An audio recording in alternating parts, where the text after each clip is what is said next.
चलो कहां तक पढ़ा था? ओल्ड स्ट्रक्चर और न्यू स्ट्रक्चर। होमवर्क कर लिया क्या?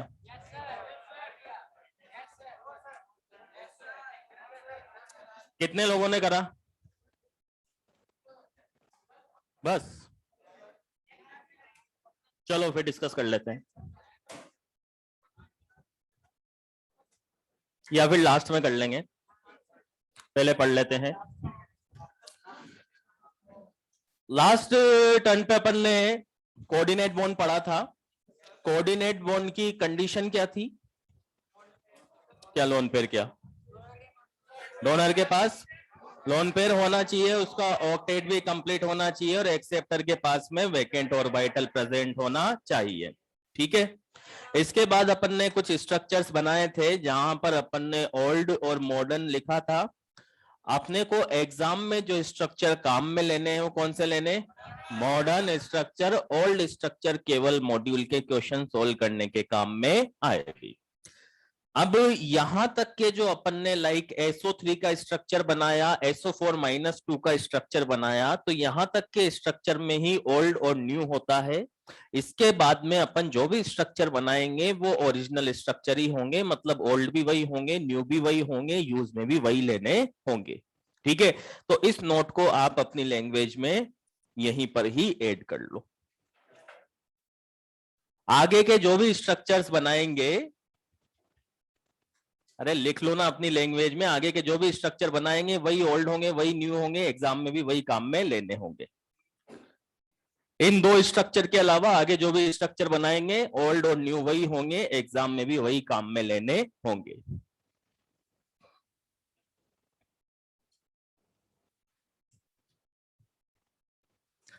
चलो अब कुछ और स्ट्रक्चर बनाते हैं जिनके अंदर कोऑर्डिनेट बॉन्ड बनता है। देखना इधर ध्यान से। जैसे NO3- है। अब NO3- का नाम क्या होता है? Nitrate ion. नाइट्रेट आयन होता है। NO3- का अगर स्ट्रक्चर बनाना है तो सेंट्रल एटम कौन है? कितने इलेक्ट्रॉन होते हैं?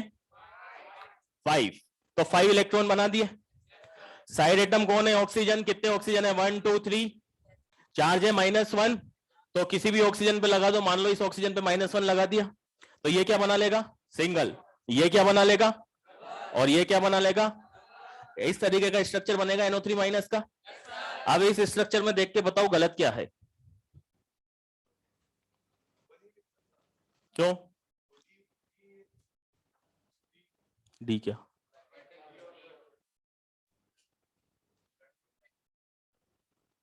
तो मैक्सिमम कितने बना सकता है? 4 ही तो बना सकता है ना। तो 4 ही बना सकता है, इसका मतलब ये जो स्ट्रक्चर हमने बनाया है ये स्ट्रक्चर कैसा है? और गलत है, तो इसको क्या करना पड़ेगा? सही। आप सही कैसे करेंगे कि यहां पर ऑलरेडी 3 बॉन्ड बन चुके हैं, और 3 बॉन्ड बन चुके हैं तो नेक्स्ट बॉन्ड जो आपको बनाना है वो कौन सा बनाना है? Coordinate bond. बात आई समझ में? क्योंकि मैक्सिमम नाइट्रोजन कितने बॉन्ड बना सकता है? 4 बॉन्ड। और मैक्सिमम 4 बना सकता है, तो अगर हमने डबल बॉन्ड बनाया तो डबल बॉन्ड बनाया तो कितने हो जाएंगे?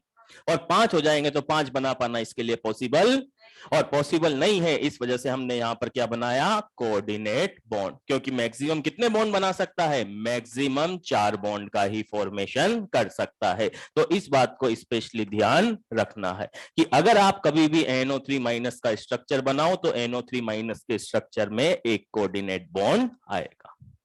ठीक है। चलो एक और स्ट्रक्चर बनाते हैं और क्लियर होता हुआ चलेगा। जैसे मान लो अपने को स्ट्रक्चर बनाना है N2O5 का। ठीक है। N2O5 का स्ट्रक्चर बनाना है तो कैसे बनाए? थोड़ा कॉम्प्लिकेटेड है। अभी तक तो सेंट्रल एटम केवल एक हुआ करते थे नाइट्रोजन, यहां पर तो सेंट्रल एटम कितने हैं? 2।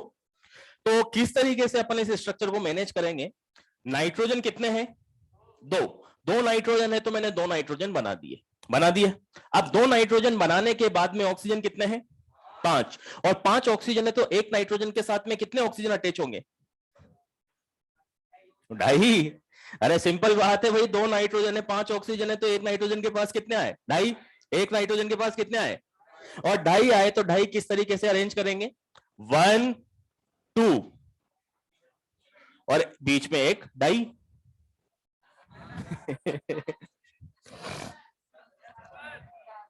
इसी तरीके से ये नाइट्रोजन है, तो इसके पास भी कितने आएंगे, 1 2 2.5। आप बात को सुनना ध्यान से।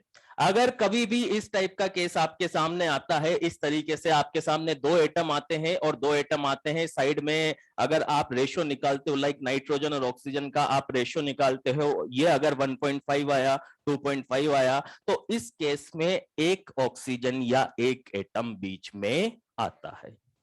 अगर रेशो फ्रैक्शन में आता है लाइक 2.5, 3.5, 1.5, तो एक ऑक्सीजन कहां आएगा, बीच में आएगा। और अगर रेशो होल नंबर आता है लाइक 2, 3, तो बीच में कुछ भी नहीं आएगा।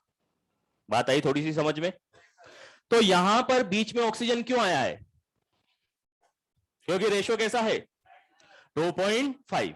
क्लियर है? अब बॉन्ड बनाना स्टार्ट करते हैं। इस ऑक्सीजन के ऊपर कोई चार्ज नहीं है तो डबल बनाएगा।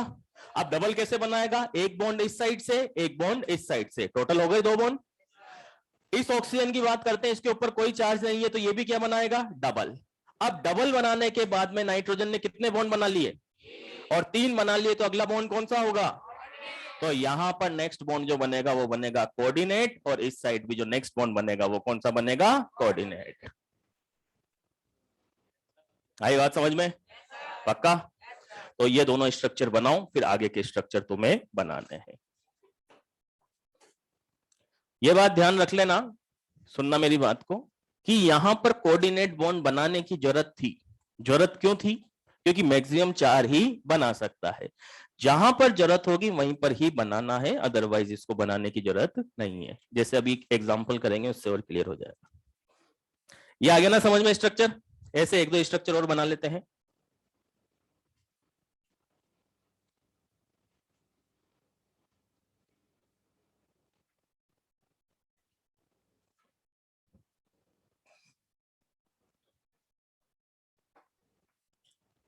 अगर आपसे पूछा जाए N2O5 में कितने टाइप के बॉन्ड्स हैं? एक तो कोवलेंट टाइप ऑफ बॉन्ड्स पूछा है मैंने, तो ये वाला बॉन्ड तो जैसे मान लो, ये वाले तो मान लो कौन सा है, कोवलेंट, और ये वाला कौन सा है, कोऑर्डिनेट। तो N2O5 के अंदर 2 टाइप के बॉन्ड है, coordinate as well as covalent. अगर NO3 माइनस में पूछा जाएगा तो covalent as well as coordinate, यानी टोटल कितने टाइप के, 2 टाइप के।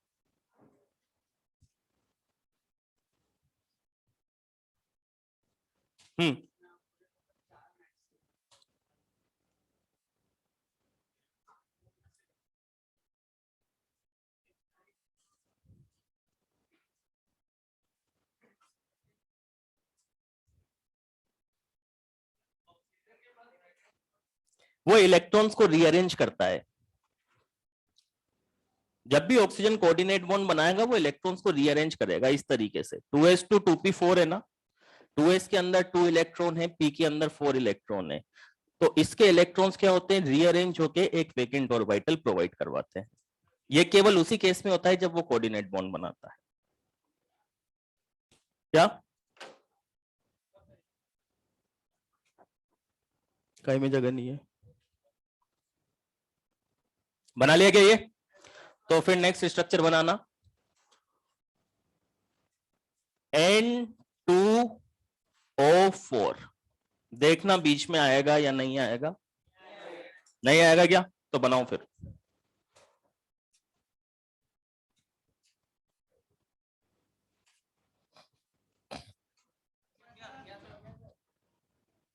या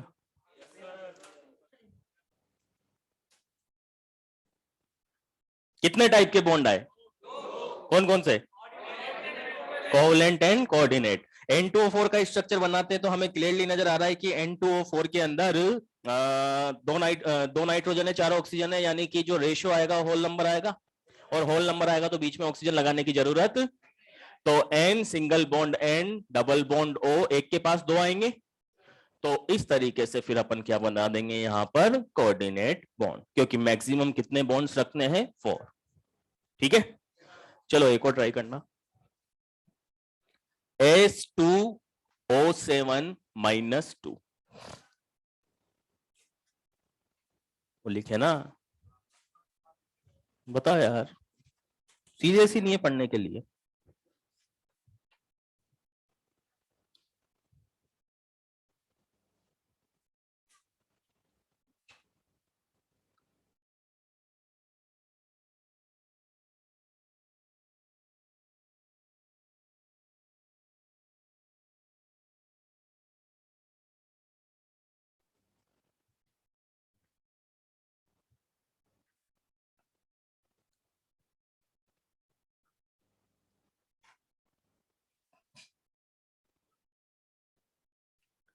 ये स्ट्रक्चर तुमने पहले बनाए होंगे एक बार।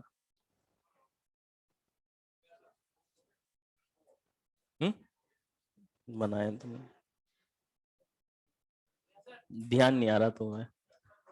बनाए।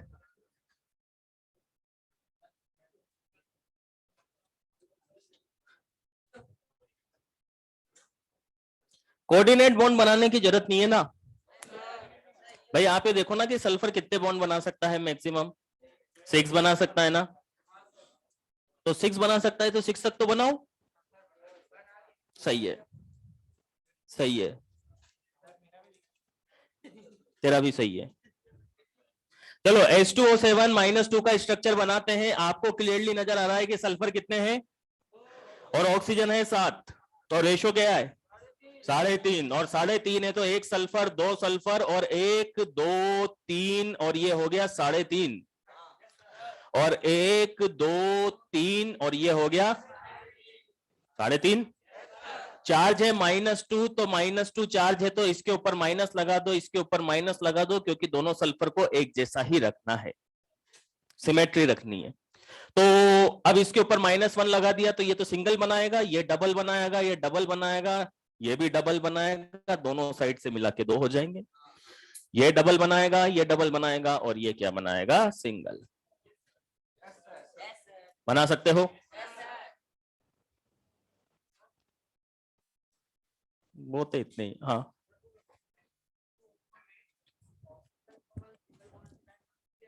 कौन से वाले ऑक्सीजन को? इनको नहीं,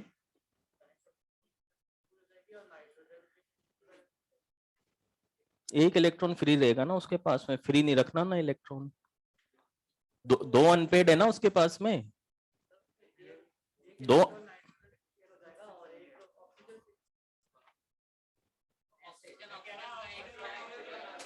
इन दोनों के बीच में, इन दोनों के बीच में, इन दोनों के बीच में ये एक्चुअल में क्या होता है कि एक रिंग बनती है, ऐसी रिंग बनेगी एक 3 एटम की। ठीक है, मतलब 3 एटम, नाइट्रोजन ऑक्सीजन ऑक्सीजन, ये 3 एटम की एक रिंग बनेगी। ये रिंग स्टेबल नहीं होती है, इस रिंग का नाम होता है चिलेट रिंग। कौन सी रिंग? और ये जो चिलेट रिंग होती है मिनिमम 5 मेंबर की बनती है। कितने मेंबर की बनती है? 5 मेंबर की। तो ये स्टेबल नहीं होती है, अभी अपन आगे पढ़ेंगे हाइड्रोजन बॉन्डिंग के अंदर, तो इस वजह से ऐसा नहीं बनता है। चलो बना सकते हो अब स्ट्रक्चर? तो बना सकते हो तो एक और स्ट्रक्चर बना लो, Cl2O5।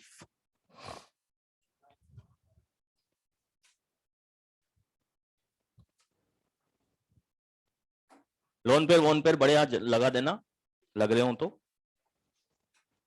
बच रहे हो लोन पेयर वोन पेयर तो लगा देना, बढ़िया स्ट्रक्चर बन जाता है फिर उससे।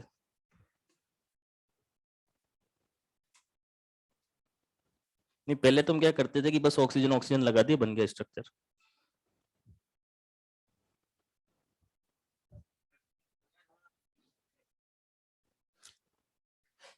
लोन पेयर वन पेयर तो लगा यार, मैं क्या बोल रहा था, लोन पेयर वन पेयर बराबर लगा। ठीक है। लोन पेयर क्या होता है? लोन पेयर सही है। चलो देखते हैं, Cl2O5 है, Cl2O5 है तो क्लोरीन कितने हैं और ऑक्सीजन कितने हैं? तो एक के पास, तो 1 2 ढाई और ये हो गया 1 2 ढाई, राइट। अब क्लोरीन के पास वैसे तो 7 इलेक्ट्रॉन होते हैं, ये डबल, ये डबल, ये सिंगल सिंगल डबल डबल, ये हो गया लोन पेयर और ये हो गया लोन पेयर, राइट। चलो आगे बढ़ते हैं और कुछ नए टाइप के क्वेश्चंस ट्राई करते हैं। ऐसे स्ट्रक्चर तो अब तुम बना ही सकते हो, बोलो यस सर। तो अब आगे बढ़ते हैं और इन स्ट्रक्चर से रिलेटेड ही क्वेश्चंस को सोल्व करते हैं।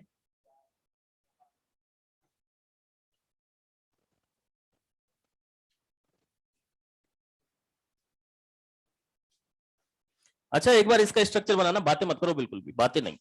CO3 - 2 का, इसमें बताना कितने टाइप के बॉन्ड होंगे।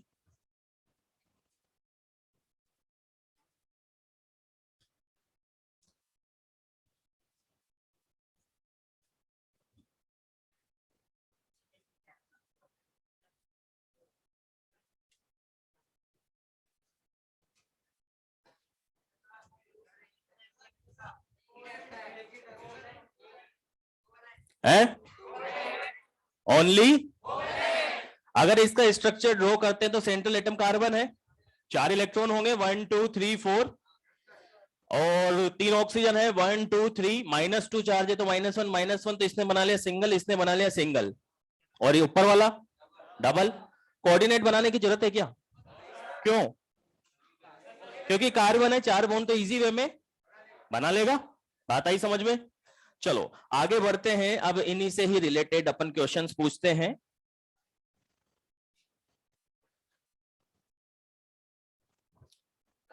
फर्स्ट क्वेश्चन, जैसे मैंने यहां पे एक कंपाउंड लिखा NH4Cl, ammonium chloride, right? Ammonium chloride salt है क्या? सोल्ट है या नहीं है? है, सोल्ट है। इसका मतलब, अच्छा पहले मैं क्वेश्चन बता देता हूं, क्वेश्चन क्या है। क्वेश्चन ये है कि अमोनियम क्लोराइड के अंदर कितने टाइप के बॉन्ड्स प्रेजेंट है। ठीक है, कितने टाइप का मतलब, जैसे अभी अपन ने देखा ना कि 2 टाइप के हैं, 1 टाइप का है, 3 टाइप के हैं, 4 टाइप के हैं। क्वेश्चन ये है कि अमोनियम क्लोराइड के अंदर कितने टाइप के बॉन्ड्स प्रेजेंट है। ठीक है, अब इसका मालूम हम कैसे करेंगे? सबसे पहली बात कि आपको यह मालूम है कि अमोनियम क्लोराइड सोल्ट है, और सोल्ट है तो सोल्ट के अंदर केटाइन भी होगा, एनाइन भी होगा। तो यहां पर कौन सा केटाइन, कौन सा A9? NH4 plus is cation and Cl minus is A9, right? और जहां पर भी केटाइन एंड एनाइन प्रेजेंट होंगे तो केटाइन और एनाइन के बीच में ऑलवेज आयोनिक बॉन्ड का फॉर्मेशन होता है, होता है। तो यहां पर केटाइन है और एनाइन है, इसका मतलब केटाइन और एनाइन के बीच में यह तो कंफर्म हो चुका है कि कौन सा बॉन्ड होगा, आयोनिक बॉन्ड होगा। तो एक टाइप के बॉन्ड का अपने को मालूम चल चुका है। ठीक है, आगे बढ़ते हैं। Cl माइनस तो ऐसा का ऐसा ही होता है, इसका कोई स्ट्रक्चर नहीं होगा, नहीं होगा ना। स्ट्रक्चर किसका होगा? NH4 प्लस का। NH4 प्लस का हमने ऑलरेडी स्ट्रक्चर बनाया था, स्ट्रक्चर बनाया था तो हमने ऐसा स्ट्रक्चर बनाया था, और ऐसा स्ट्रक्चर बनाया था तो इस NH4 प्लस के अंदर कितने टाइप के बॉन्ड नजर आ रहे हैं? ये वाला बॉन्ड तो, और यहां पर ये जो बॉन्ड बना है ये। तो ओवरऑल अगर आपसे पूछा जाए कि NH4Cl के अंदर कितने टाइप के बॉन्ड प्रेजेंट हैं, तो आप बोलोगे एक तो ionic bond due to cation and anion, और कोऑर्डिनेट एंड कोवलेंट बॉन्ड किसके अंदर? NH4 प्लस के अंदर। तो टोटल यहां पर कितने टाइप के बॉन्ड्स प्रेजेंट है? 3 टाइप के। क्लियर है? आया समझ में कुछ? अगर समझ में आया तो फिर आगे वाले क्वेश्चन ट्राई करो, पहले इसको लिख लो।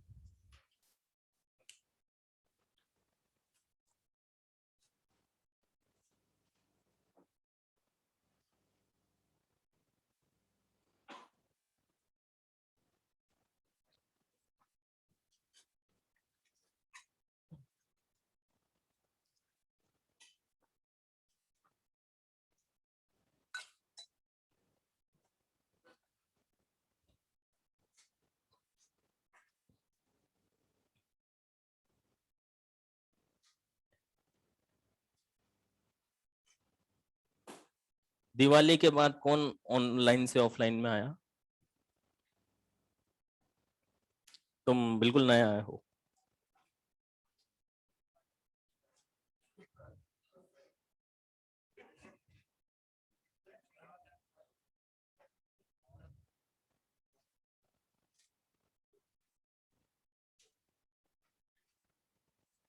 गरम गरम खाता होगा तो काजू कतली।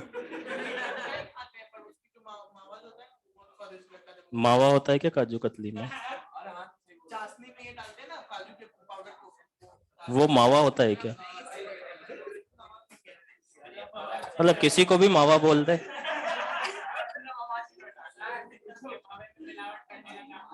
तो मावे में क्या काजू की मिलावट करेगा क्या वो?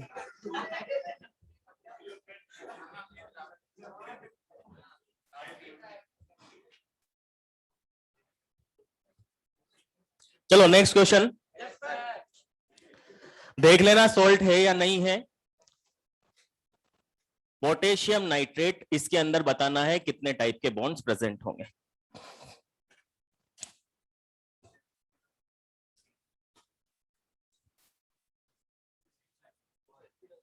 अरे 1 मिनट का टाइम है, पहले प्रॉपर वे में स्ट्रक्चर वगैरह बना के करो।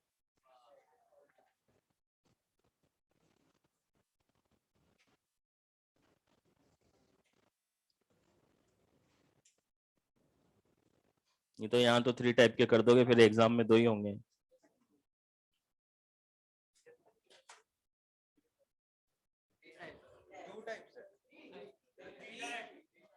एक वही स्ट्रक्चर बनाया मैंने, 5 बॉन्ड बना दिए ना।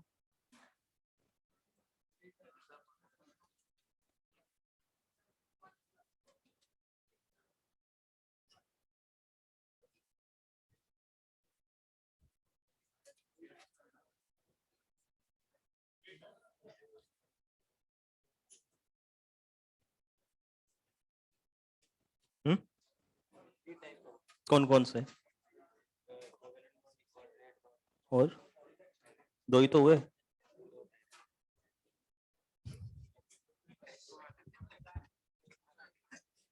हाँ, कितने टाइप क्या है? चलो चेक करते हैं। KNO3 सॉल्ट है क्या? स्ट्रॉन्ग बेस और स्ट्रॉन्ग एसिड का। तो एक तो K प्लस होगा, दूसरा NO3 माइनस होगा, एक केटाइन है दूसरा एनाइन है, केटाइन है और एनाइन है, तो इनके बीच में तो कंफर्म है आयोनिक बॉन्ड होगा। ठीक है, अब इसके पास बैठने लग गया तो। K प्लस का तो कोई स्ट्रक्चर बनता ही नहीं है, स्ट्रक्चर किसका बनेगा? और NO3 माइनस का अभी अपन ने स्ट्रक्चर बनाया, NO3 माइनस का स्ट्रक्चर ऐसा बनता है। कैसा बनता है? और ऐसा बनता है तो यहां पर एक तो है कोवलेंट और दूसरा है कोऑर्डिनेट, तो टोटल मिला के यहां पर बॉन्ड हो गए 3 टाइप के। क्लियर है? तो यहां पर कितने टाइप के? 3 टाइप के। चलो एक और कर लो फटाफट। K2CO3।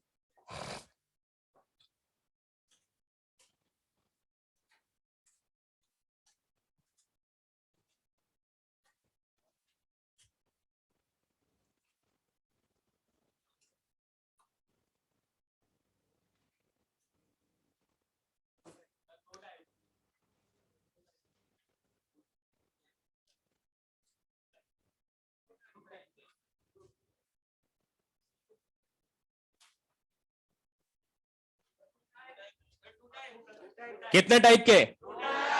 2 टाइप के, क्योंकि यहां पे एक तो होगा K प्लस और दूसरा होगा CO3 माइनस 2, यही होगा। K प्लस का तो कोई स्ट्रक्चर, और एक केटाइन है दूसरा एनायन है, इसका मतलब आयनिक बॉन्ड तो कंफर्म है होगा। अब बात करते हैं बाकी बॉन्ड्स की, तो बाकी बॉन्ड्स का तो स्ट्रक्चर से मालूम चलेगा, और स्ट्रक्चर से मालूम चलेगा तो K प्लस का कोई स्ट्रक्चर नहीं है, CO3 माइनस 2 का स्ट्रक्चर बनाना है तो C डबल बॉन्ड हो, यहां पर O माइनस, यहां पर O माइनस, तो इसके अंदर ओनली कौन सा बॉन्ड है? कोवलेंट। तो टोटल मिला के यहां पर 2 टाइप के बॉन्ड प्रेजेंट होंगे। क्लियर है? कोई डाउट? आगे बढ़े।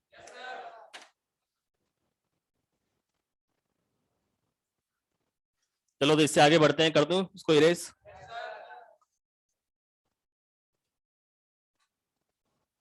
तो अगर इस टाइप की क्वेश्चन आए तो तुम कर सकते हो।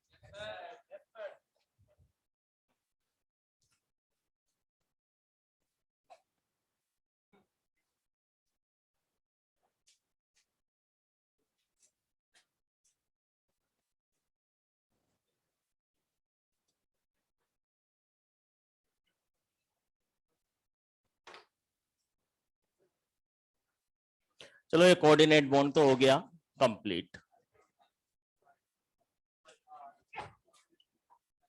ये तो हो गया कंप्लीट। ठीक है, अब आगे बढ़ते हैं। और अच्छा, एक स्ट्रक्चर और बचा हुआ है,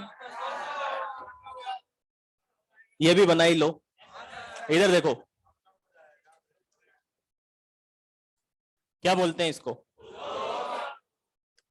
करोगे ट्राई?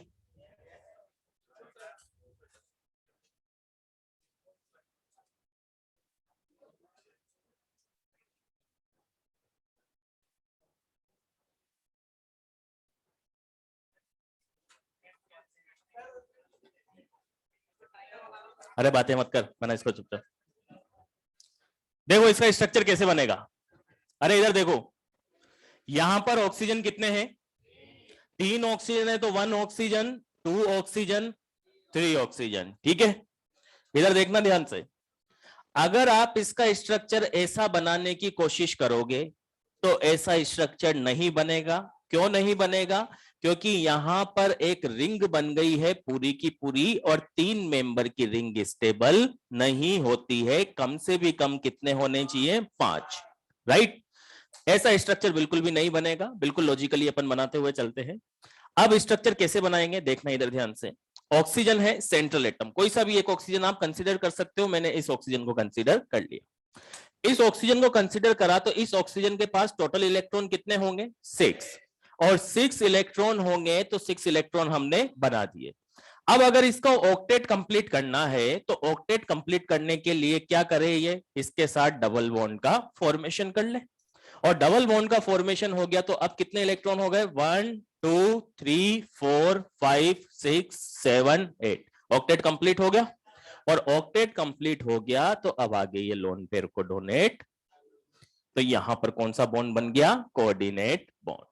एक क्या बच गया? Lone pair. अब अगर आपसे पूछा जाए इसका हाइब्रिडाइजेशन बताओ, तो बताओ 1 sigma 2 sigma, 2 sigma plus 1 lone pair, total 3 का मतलब sp2।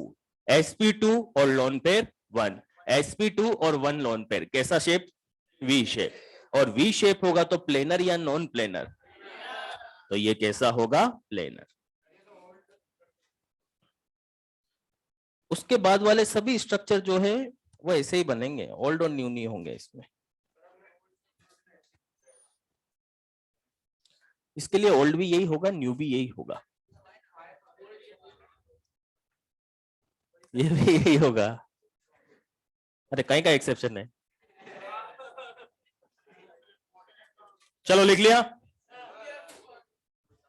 ये हो गया है अपना कोऑर्डिनेट बॉन्ड कंप्लीट।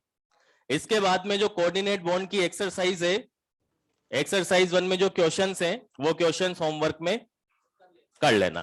ठीक है, अब आगे बढ़ते हैं अपन, और आगे कुछ छोटे छोटे से टॉपिक अपन कवर करते हैं। कैसे टॉपिक? ये छोटे छोटे से टॉपिक इसलिए कवर कर रहे हैं क्योंकि कुछ टॉपिक के अंदर तो आप ये मान के चलो कि एक क्वेश्चन के अंदर एक ऑप्शन दिया हुआ है, एक क्वेश्चन के अंदर एक ऑप्शन दिया गया है, उस ऑप्शन को कवर करने के लिए अपन टॉपिक पढ़ रहे हैं। और ये छोटे छोटे टॉपिक के बेस पर यूं मान के चलो कि एक आधा क्वेश्चन, अगर ओवरऑल मानो तो मुश्किल से 2 क्वेश्चन है पूरे इतने सारे केमिकल बॉन्डिंग में, लेकिन क्वेश्चन तो है इसलिए कवर तो छोटे छोटे से टॉपिक कवर करते हैं। और सबसे पहले अपन स्टार्ट करते हैं छोटे टॉपिक में ये मतलब छोटे छोटे से 10-10 15-15 मिनट के, तो ये तो क्या है कि कर लेते हैं अभी साथ के साथ ही। चलो इधर देखना आप ध्यान से, मैं बताऊंगा कि कहां पे क्वेश्चन है और किस तरीके से यूज में लेना है। सबसे पहले अपन पढ़ते हैं छोटे टॉपिक के अंदर। अच्छा, इन छोटे टॉपिक्स की बहुत इंपॉर्टेंस है, बताऊं क्यों? सुनना, एक बार क्या हुआ था 2017 में नीट का एग्जाम हुआ है ना। ये छोटे छोटे टॉपिक अपन ने क्यों ऐड किए हैं? क्योंकि ये छोटे टॉपिक एनसीईआरटी में भी नहीं है और मॉड्यूल में भी नहीं है, फिर भी अपन ने इनको ऐड किया है, फिर भी अपन इनको पढ़ रहे हैं। क्यों पढ़ रहे हैं इसका रीजन समझना। 2017 में क्या हुआ था? एग्जाम हुआ नीट का। नीट का एग्जाम हुआ तो 12th में एक चैप्टर होता है इनऑर्गेनिक के अंदर, कोऑर्डिनेशन कंपाउंड, है ना।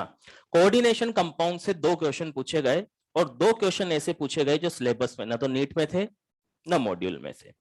वो क्वेश्चन पूछा गया एक तो ट्रांस इफेक्ट से, और दूसरा पूछा गया जॉन टेलर इफेक्ट से। ठीक है, वो दोनों ही अपन नहीं पढ़ाते थे क्योंकि सिलेबस में ही नहीं थे। अब क्वेश्चन पूछ लिया तो अगले साल से फिर उन टॉपिक्स को उसके अंदर ऐड कर दिया। इसी तरीके से इन टॉपिक से भी क्या है कि प्रीवियस ईयर में क्वेश्चन पूछ लिया गया या किसी एक ऑप्शन के अंदर पूछ लिया गया, तो इन टॉपिक्स को भी अपन ने क्या कर दिया?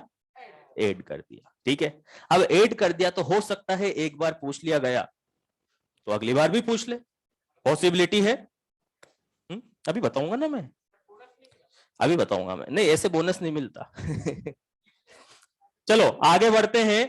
तो ये छोटे छोटे टॉपिक भी अपन कवर कर लेते हैं क्योंकि फिर क्या है कि थोड़ा सा कॉन्फिडेंस आता है क्वेश्चंस को सॉल्व करने में, तभी तो पूरे में से पूरे आते हैं। चलो आगे बढ़ते हैं, और सबसे पहले एक छोटा टॉपिक कवर करते हैं और इस छोटे टॉपिक का नाम है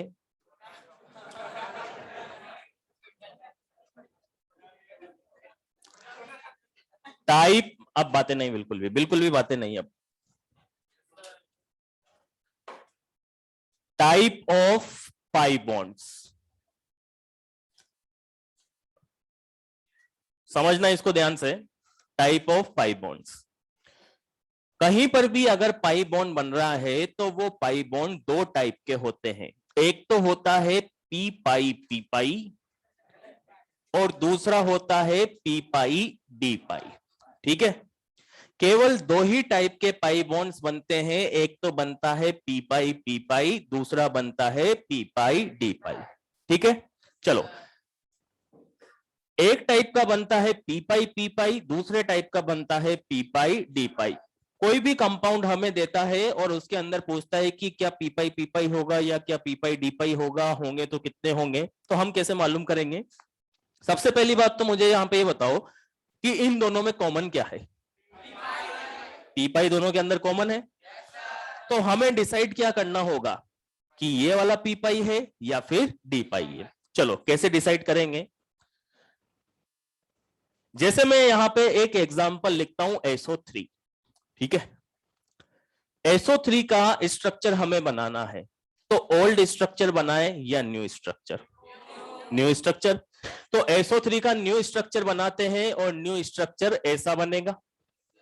अब ऐसा बनेगा तो इस स्ट्रक्चर के अंदर आपको सिग्मा और पाई बॉन्ड दोनों नजर आ रहे हैं। यहां पर कितने सिग्मा बॉन्ड है और कितने पाई बॉन्ड है? 1 सिग्मा, 2 सिग्मा, 3 सिग्मा, राइट। 1 पाई। ठीक है, अब आपसे पूछा है कि यहां पर ये जो पाई बॉन्ड बन रहे हैं, ये पाई बॉन्ड कौन से पाई बॉन्ड है?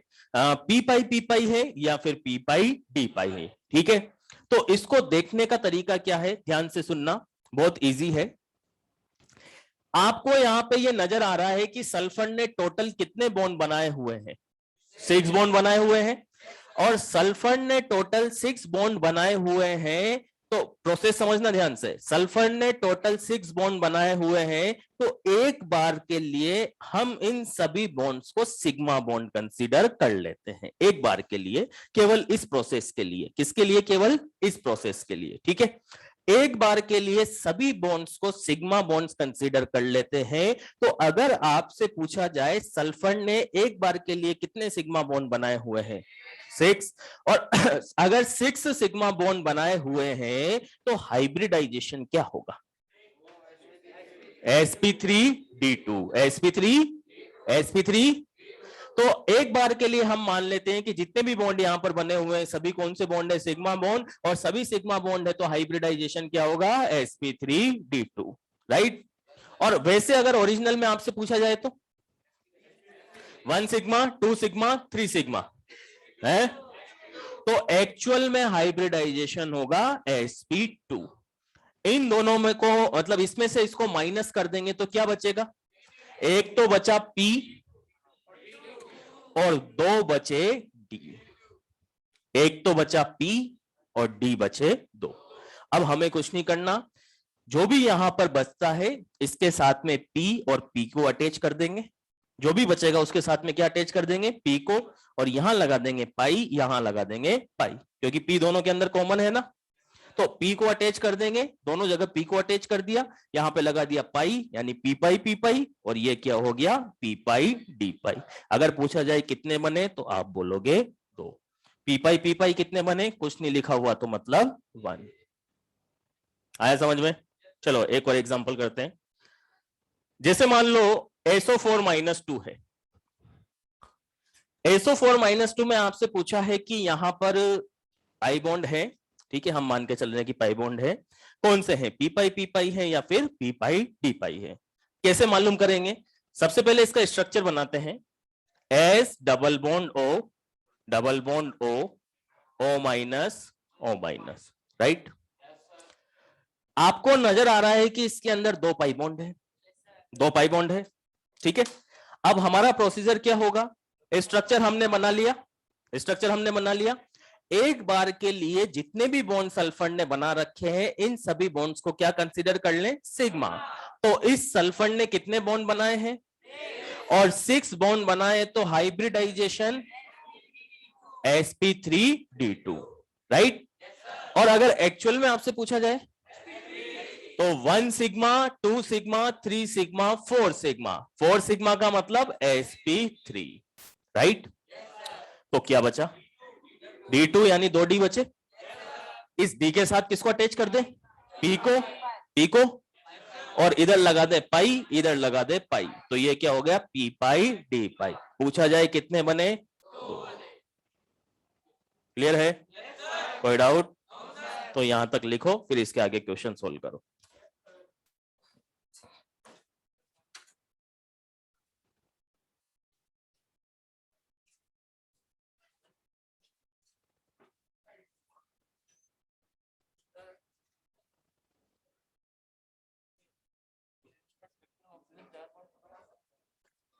इसका कॉन्फ़िगरेशन लिखे एक बार ऑक्सीजन का।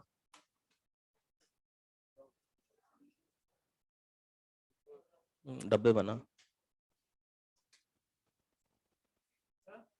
हाँ, तो अनपेड तो 2 ही है ना, तो अगला तो कोऑर्डिनेट ही बनेगा। क्या मतलब? ये D2 है ना, मतलब 2 d ऑर्बिटल है ना, 2 d ऑर्बिटल है ना, तो उस d को अपन ने थोड़ा सा आगे कर लिया। आ गया समझ में? लिख लिया सभी ने?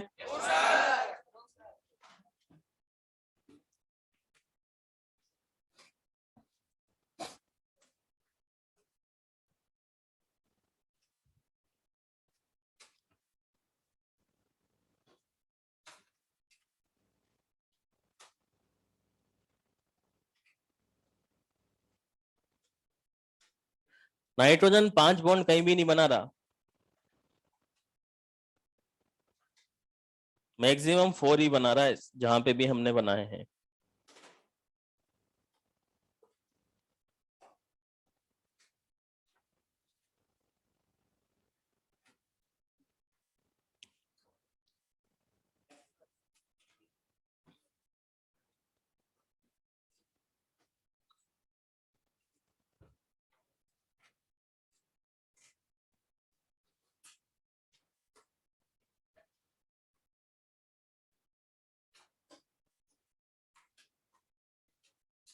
आ गया समझ में?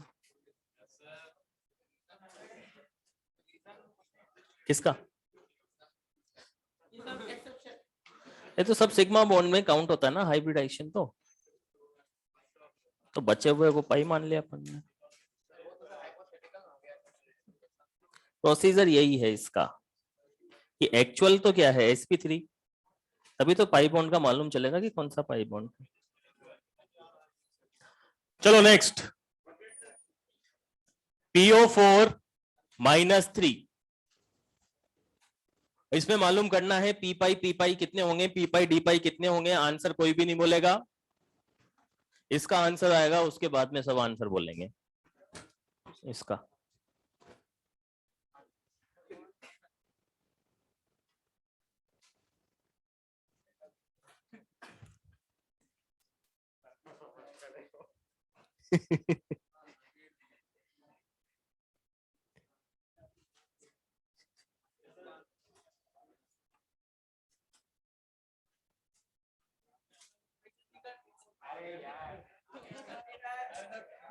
इसको बॉन्ड बनाने दे यार, बॉन्ड बना तो आराम से बना। वो इलेक्ट्रॉन का ध्यान रखना, 5 ही होते हैं। हाँ,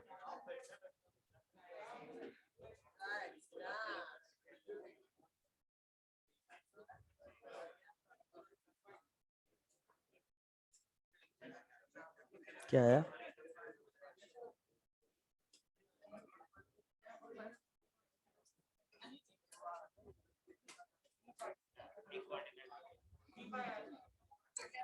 बातें यार, बातें मत करा करो। आ गया ना आंसर? बहुत बढ़िया बात है। बताओ क्या आया फाइनली? पी पाई। चलो स्ट्रक्चर बनाते हैं। सबसे पहले P डबल बॉन्ड O, यहां पर आएगा O minus O minus O minus, right? Total कितने बॉन्ड्स हैं? कितने बॉन्ड्स हैं? और टोटल 5 बॉन्ड्स है, तो एक बार के लिए सभी बॉन्ड्स को क्या मान लें? तो टोटल सिग्मा बॉन्ड्स हो गए 5, यानी sp3d। और एक्चुअल में क्या होगा? sp3। तो बचा क्या? और d के साथ क्या लगा दें? तो p पाई d पाई, और कितना बना? 1। क्लियर है? चलो नेक्स्ट।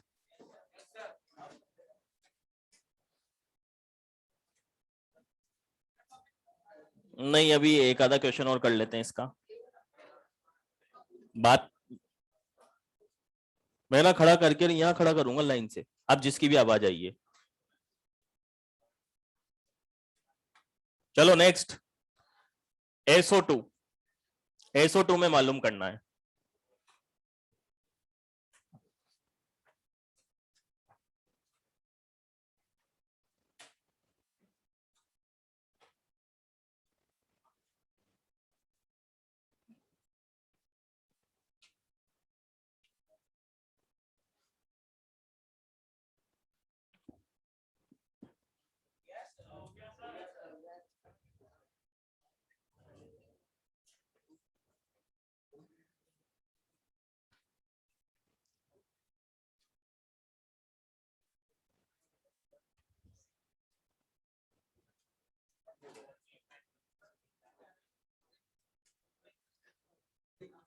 चलो SO2 में देखते हैं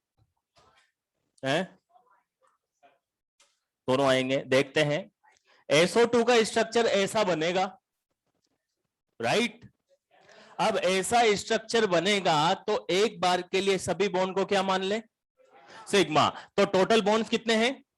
4। तो 4 और एक लोन पेयर, तो टोटल कितना हुआ? 5। और 5 हुआ, तो इसका मतलब जो हाइब्रिडाइजेशन होगा वो होगा sp3d, राइट?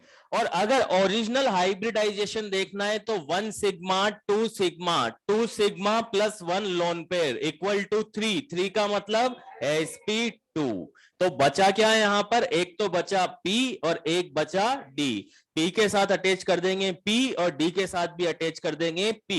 तो p पाई तो हो गया यहां पर 1, और d पाई p पाई भी हो गया 1। क्लियर है? कोई डाउट? No doubt. तो मैं बताता हूं कि क्वेश्चन कैसे पूछा गया था ये, और फिर क्यों अपन ने ये टॉपिक पढ़ा है।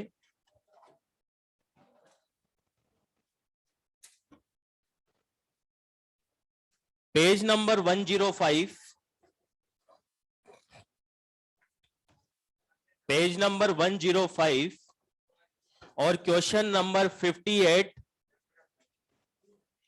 Question number 58 option number 4।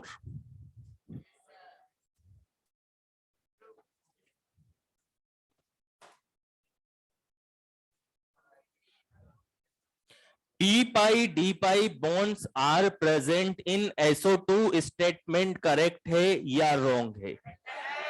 Correct है। तो इस एक क्वेश्चन के एक ऑप्शन के लिए अपन ने क्या पढ़ा है? p पाई d पाई। तो नहीं आया तो नहीं आया, इसका मतलब ये थोड़ी है यार कि पढ़ेंगे ही नहीं।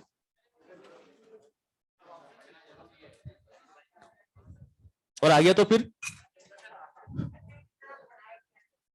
चलो नेक्स्ट टॉपिक पे आते हैं।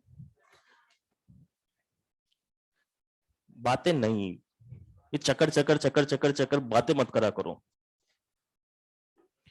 इसमें कोई डाउट है? इस टाइप का क्वेश्चन आए तो कर लेंगे। चलो आगे बढ़ते हैं, और आगे एक और छोटा सा टॉपिक देखते हैं।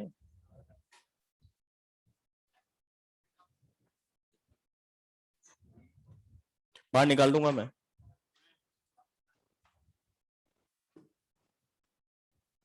एक बार मना कर दिया, 2 बार मना कर दिया, बार बार ही यही काम हो रखा है।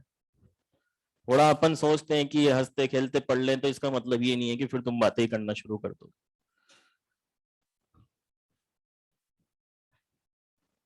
चलो नेक्स्ट टॉपिक अपन पढ़ते हैं। नेक्स्ट टॉपिक का नाम है स्टेरिक रिपल्शन। Steric repulsion.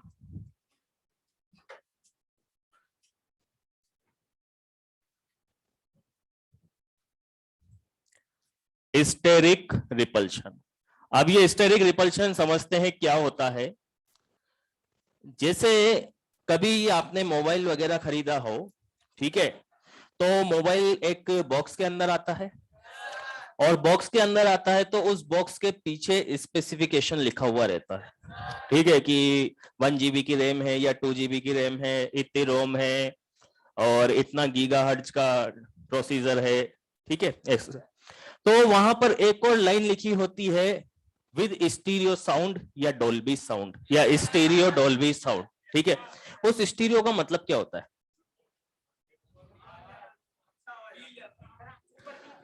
जैसे म्यूजिक सिस्टम भी अपन खरीदते हैं तो वहां पे भी लिखा रहता है स्टीरियो साउंड। तो स्टीरियो का मतलब होता है कि जैसे मान लो कि अपन ने स्पीकर को यहां पे रखा, स्पीकर को यहां पे रखा, तो इसकी आवाज चारों तरफ इक्वली डिस्ट्रीब्यूट हो, तो उसको बोला जाता है स्टीरियो। क्या बोला जाता है? यहां पे अपन ने टर्म लिखी है स्टेरिक, तो स्टेरिक का मतलब भी होता है चारों तरफ, स्टेरिक का मतलब भी क्या होता है? चारों तरफ। और रिपल्शन का मतलब रिपल्शन, यानी चारों तरफ से लगने वाला रिपल्शन, इसी टर्म को बोला जाता है स्टेरिक रिपल्शन। अब चारों तरफ से लगने वाले रिपल्शन का मतलब क्या है, इसको अपन एक एग्जांपल से समझते हैं। जैसे मान लीजिए मैंने यहां पे लिखा PF5, राइट, और दूसरा मैंने यहां पे लिखा PI5। अब इन दोनों में देखते हैं कि स्टेरिक रिपल्शन कहां पर ज्यादा लगेगा। सेंट्रल एटम फॉस्फोरस है, साइड एटम फ्लोरीन है, और ऐसा इसका स्ट्रक्चर बनेगा। आपको मालूम है कि साइड एटम फ्लोरीन है, फ्लोरीन का साइज काफी छोटा होता है, आयोडीन का साइज लगभग इससे 3 टाइम्स बड़ा होता है, ठीक है।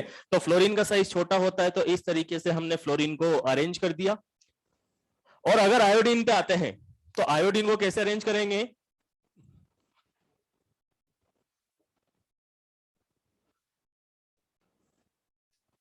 आयोडीन को बड़ा बनाएंगे।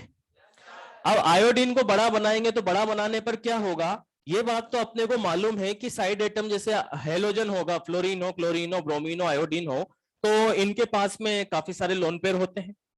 अब लोन पेयर होते हैं तो लोन पेयर के बीच में रिपल्शन भी होगा, और रिपल्शन होगा तो अगर आप यहां पे देखते हो तो एटम बिल्कुल एक दूसरे के पास पास में है, पास पास में है, और एक दूसरे के पास पास में क्योंकि साइज कैसा है? बड़ा, और साइज बड़ा है तो एक दूसरे के पास पास में है, और एक दूसरे के पास पास में होंगे तो एक दूसरे को रिपेल भी ज्यादा करेंगे, और एक दूसरे को रिपेल भी ज्यादा करेंगे। तो मतलब आप इस बात को ऐसे समझो कि साइड एटम किसी भी सेंट्रल एटम के चारों तरफ डिस्ट्रीब्यूट होते हैं, है ना। उनका डिस्ट्रीब्यूशन कैसा होगा ये डिपेंड करता है कि वो ज्योमेट्री कैसी है, लेकिन होते तो चारों तरफ ही है। अब चारों तरफ से लगने वाला रिपल्शन, कहने का मतलब यह हुआ कि साइड एटम की वजह से लगने वाला रिपल्शन, और इसी रिपल्शन को क्या बोला जाता है? Steric repulsion. तो अगर साइड एटम का साइज बड़ा होगा, जैसे यहां पर अगर आप देख रहे हो तो डिस्टेंस काफी है ना, डिस्टेंस काफी है, तो डिस्टेंस बहुत ज्यादा है, इसका मतलब रिपल्शन, और यहां पर डिस्टेंस कम है तो मतलब रिपल्शन, और रिपल्शन ज्यादा होगा तो बनने वाली स्ट्रक्चर की स्टेबिलिटी कम होगी, बनने वाली स्ट्रक्चर की स्टेबिलिटी। तो अगर साइड एटम का साइज इंक्रीज होता है, अगर साइड एटम का साइज इंक्रीज होता है तो बनने वाले मॉलिक्यूल की स्टेबिलिटी डिक्रीज होती है। बात आई समझ में? और इसी टर्म को बोला जाता है स्टेरिक रिपल्शन। तो अगर मान लो कि क्वेश्चन के फॉर्म में अपन करते हैं, विच of the following molecule doesn't exist. Question की लैंग्वेज हमेशा यही रहेगी, जब भी क्वेश्चन पूछा जाएगा इसी लैंग्वेज में पूछा जाएगा, कंपैरेटिव स्टडी होती है इसके अंदर।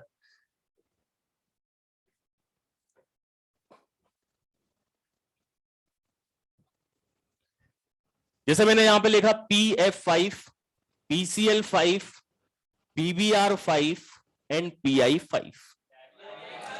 कौन नहीं बनेगा? अगर पूछा जाए कौन सबसे कम स्टेबल होगा, बात क्लियर है, क्योंकि साइड एटम का साइज ज्यादा होगा तो स्टेबिलिटी कम होगी। अगर क्वेश्चन को इसी फॉर्मेट में देखते हैं, अच्छा क्वेश्चन इसी तरीके से पूछा जाएगा, जहां पर सेंट्रल एटम सेम होगा, साइड एटम का साइज इंक्रीज करता हुआ जाएगा।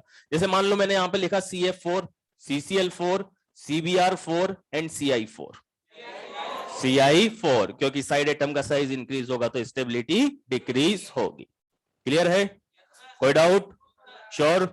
तो लिखो line.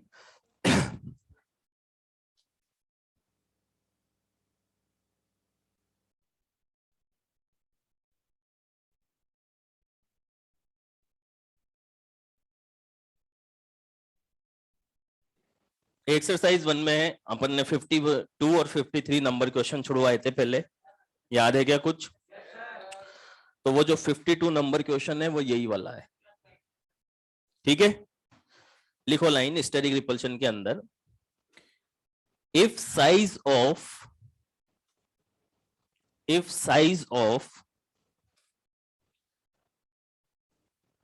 side atom increases, if size of side atom increases, then stability of molecule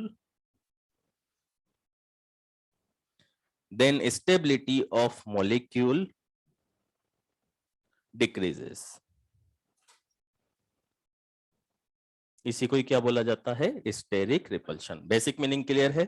इसके बाद ये लिख लो। हाँ, ये कंपैरेटिव स्टडी चलती है ये, तभी तो आप बता पाओगे।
लिख लिया?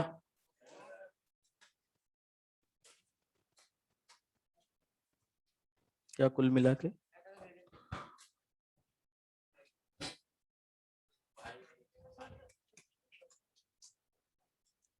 क्या लिखा है? लाइन क्या लिखा है?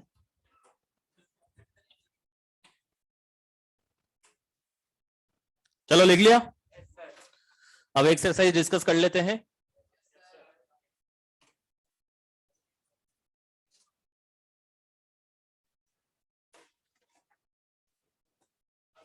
एक तो बिगनर बॉक्स 5 दिया था, पहले तो आज का होमवर्क नोट कर लो। Question number exercise 1, question number 79 से 89, क्वेश्चन नंबर 79 से 89, ठीक है, ये आज का होमवर्क है। और इसके बाद में अपन डाइपोल मोमेंट का डिस्कशन करते हैं। आपस में कोई भी बातें नहीं करेगा, जिसका डाउट हो वो पूछ लेगा, लेकिन बातें नहीं करेंगे, क्योंकि डिस्कशन बिल्कुल साइलेंट मोड पे होना चाहिए। और जिसको डाउट हो वो हाथ खड़ा कर देना या फिर खुद ही खड़ा हो जाना। चलो, एक तो बिगनर बॉक्स 5 दिया था अपन ने। अरे क्या करने शुरू कर दिया? अरे कहां जा रहे? इधर बैठ जाओ, चुपचाप बैठ जा, बैठ जा। एक तो बिगनर बॉक्स 5 दिया था, करके लाए हो? बिगनर बॉक्स 5 में फर्स्ट क्वेश्चन में डाउट होगा?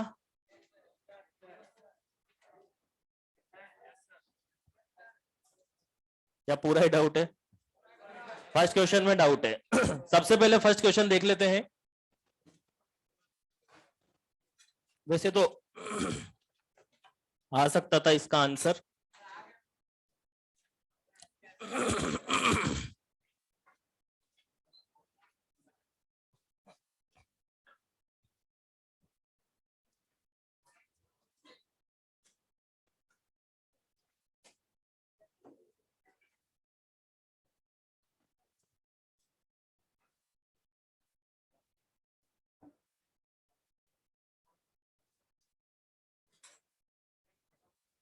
चलो फर्स्ट क्वेश्चन को देखते हैं। सबसे पहले फर्स्ट क्वेश्चन में लिखा हुआ है which of the following contain polar as well as non polar bond. ये लिखा है ना, polar and non polar bonds. ठीक है, सबसे पहले अपन स्ट्रक्चर ड्रॉ करते हैं फर्स्ट ऑप्शन वाले की, और फर्स्ट ऑप्शन में आपको लिखा हुआ है H2O2। H2O2 को क्या बोला जाता है? Hydrogen peroxide. H2O2 का स्ट्रक्चर बनाते हैं तो H2O2 का स्ट्रक्चर ऐसा बनता है। ठीक है, अब ऐसा स्ट्रक्चर बनता है तो आपसे पूछा है कि इसके अंदर पोलर बॉन्ड और नॉन पोलर बॉन्ड होगा या नहीं होगा। तो पोलर और नॉन पोलर बॉन्ड देखने का तरीका क्या होता है? जैसे अपन ने एक क्वेश्चन किए थे, इस टाइप के क्वेश्चन किए थे, है ना। जैसे मान लो कि एक एग्जांपल मैंने लिखा PH3।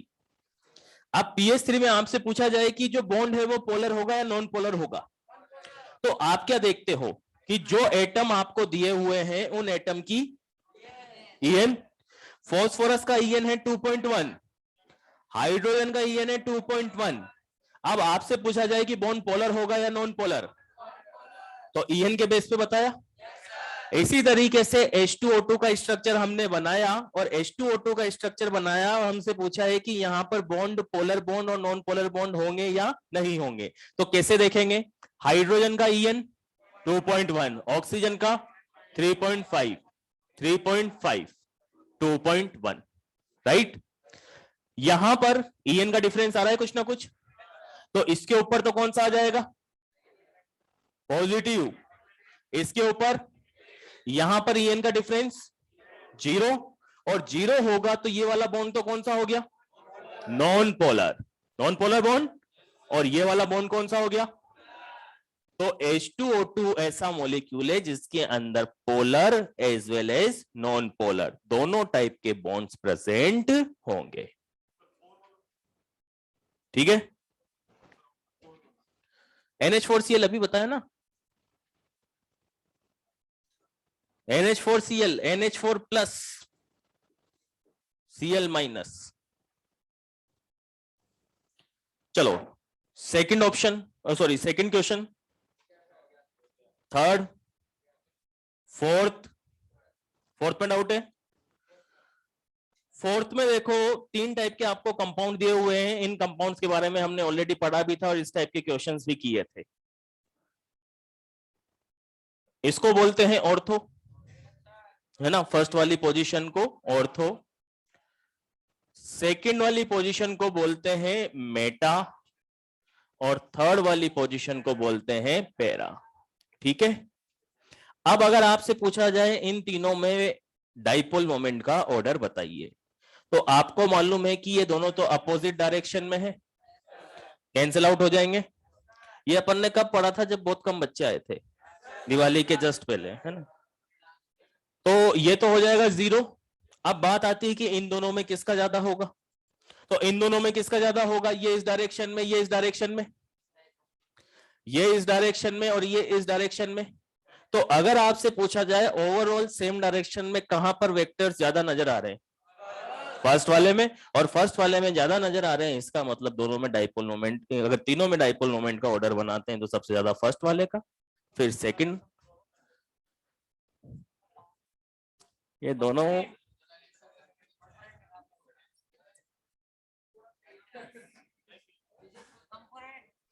फिजिक्स पढ़े हो? अरे उसमें 60 डिग्री है, इसमें 120 डिग्री है, तो नेट रिजल्टेंट किसका ज्यादा आएगा? फर्स्ट का आएगा ना। फिर चलो 5,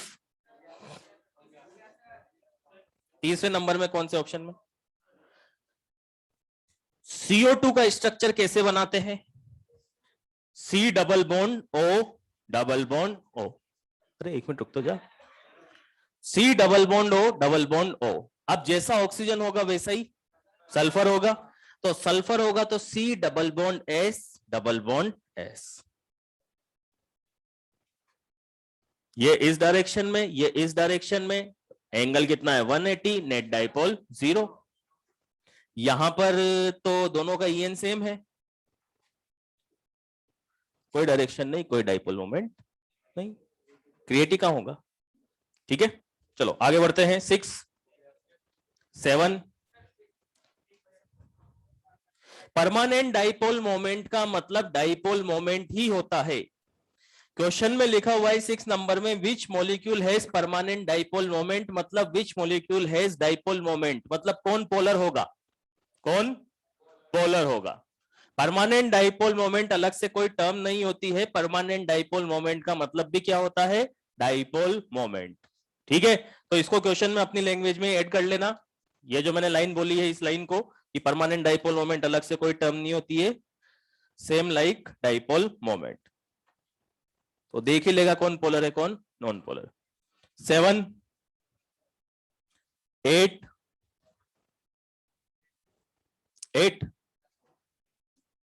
Which one of the following pairs of molecule will have permanent dipole moments for both members? तो चेक कर लो। फर्स्ट वाले में, फर्स्ट ऑप्शन में CO2 है, polar non polar, non polar होगा। ठीक है, थर्ड में भी नहीं होगा। अब आती है बात सेकंड और फोर्थ की, तो फोर्थ में SiF4 लिखा हुआ है, SiF4 लिखा हुआ है तो sp3 होगा, लोन पेयर 0 होंगे तो ये भी कैसा होगा, नॉन पोलर। तो करेक्ट आंसर क्या जाएगा, सेकंड। ओजोन, वो ओजोन है ना, लोन पेयर भी तो आ रहा है, sp2 और 1 लोन पेयर। ओजोन के अंदर sp2 और 1 लोन पेयर होगा। 9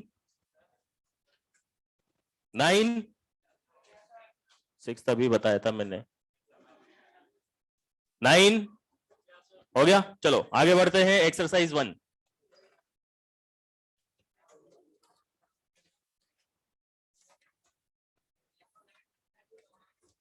बातें नहीं, एक्सरसाइज 1 क्वेश्चन नंबर 90। बातें नहीं, क्वेश्चन नंबर 90,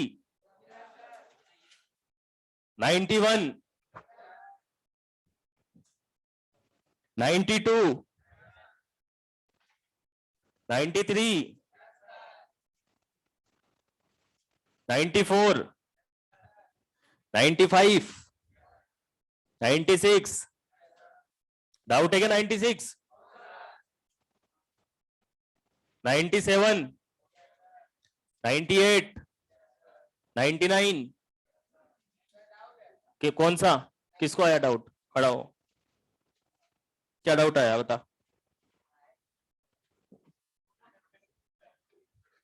क्वेश्चन तो आया क्या, क्या पूछा है क्वेश्चन में, सिमेट्रिकल स्ट्रक्चर किसका होता है।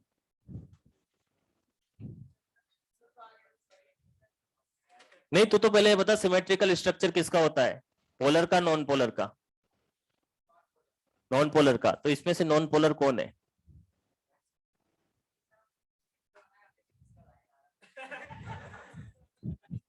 कौन सा लाइन, कौन सा line, symmetrical line. Symmetrical line देख लेता है क्या तू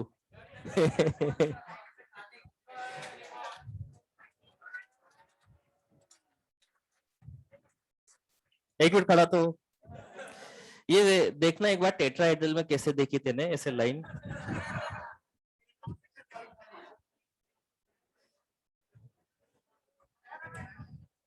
ले 4 मार्क कर ले, एक बार ऐसे थोड़ा सा एक्सप्लेन करे यार, कैसे मतलब कैसे कट करा, मेरे को भी तो पता है यार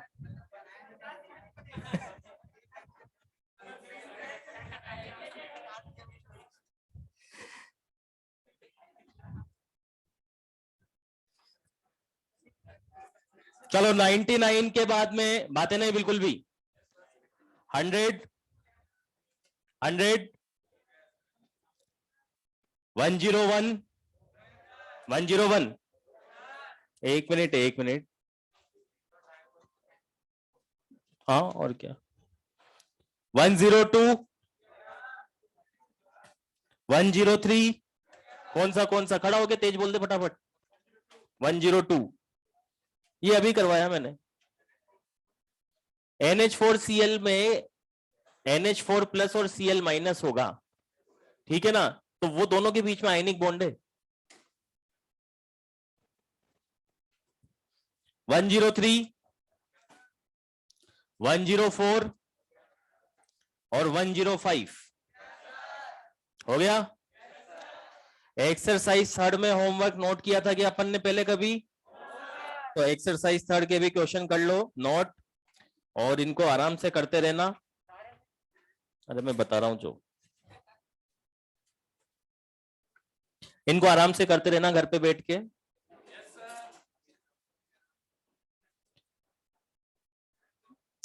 नोट करो एक्सरसाइज थर्ड में क्वेश्चन नंबर 8। हाँ, क्वेश्चन नंबर 8, 11, 12, 13, 14, 15, 16, 17, 18, 19, 20, 21, 22, 23, 28, 29, 34, 35, 39, 41, 48, बस यही है। इनको जल्दबाजी में मत करना, आराम आराम से करना। देखो एक्सरसाइज कहाँ जा रहा है तू? जाना जल्दी है क्या तेरे को? एक्सरसाइज थर्ड के क्वेश्चन क्या है कि कभी तुम्हें लगे टॉपिक भूल रहे हो तब इनको कर लिया करो, तो इससे रिकॉल हो जाता है। थोड़े टफ क्वेश्चन होते हैं। चलो मिलते हैं फिर नेक्स्ट टर्न पे।